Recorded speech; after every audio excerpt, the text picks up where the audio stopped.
வேலூர் மக்களவை தொகுதி தேர்தல் ரத்து செய்யப்பட்டது உள்நோக்கம் கொண்டது எனவும் இது ஏற்கத்தக்கதல்ல எனவும் மார்க்சிஸ்ட் கம்யூனிஸ்ட் கட்சியின் அரசியல் தலைமைக்குழு உறுப்பினர் ஜி ராமகிருஷ்ணன் தெரிவித்துள்ளார்.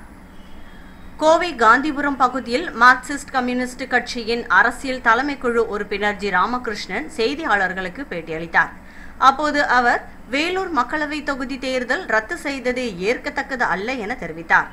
வேலூரில் வாக்காளர்களுக்கு பணம் பட்டுவாடா நடக்கும்போது கையும் களவுமாக பிடித்ததாக எந்த புகாரும் இல்லை என கூறிய அவர், வேறு சில தொகுதிகளிலும் கைப்பற்றப்பட்டுள்ள நிலையில் மற்ற இடங்களில் இந்த முடிவு பொருந்தாதா என கேள்வி எழுப்பியுள்ளார்.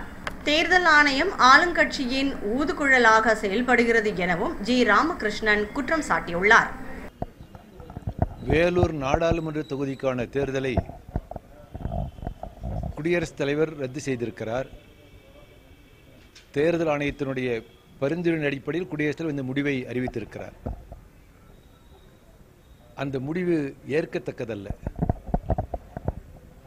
பணம் கைப்பற்றப்பட்டதற்காக அந்த ஒரு காரணத்தை வைத்து தேர்தல் ரத்து செய்ய முடியாது. மாறாக வாக்காளர்களுக்கு பணப்பட்டுவாடா நடந்தது கையங்களமாக பிடிபட்டு அதற்கு ஆதாரம் இருந்தால் ரத்து செய்யலாம்.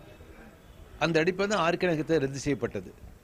ஆக வேலூர் நாடாளுமன்ற தொகுதிக்கான ரத்து செய்யப்பட்டதற்கு உள்நோக்கம் இருக்கிறது, ஏற்றுக்கொள்ள முடியாது. இப்பொழுது செய்தி வந்து கொண்டிருக்கிறது, தூத்துக்குடி நாடாளுமன்ற தொகுதியில் திராவிட முன்னேற்ற கழக வேட்பாளர் சகோதரி கனிமொழியினுடைய வீட்டில் தங்கியிருக்க இடத்துல ரெய்டு நடப்பதாக தகவல் வந்து கொண்டிருக்கிறது.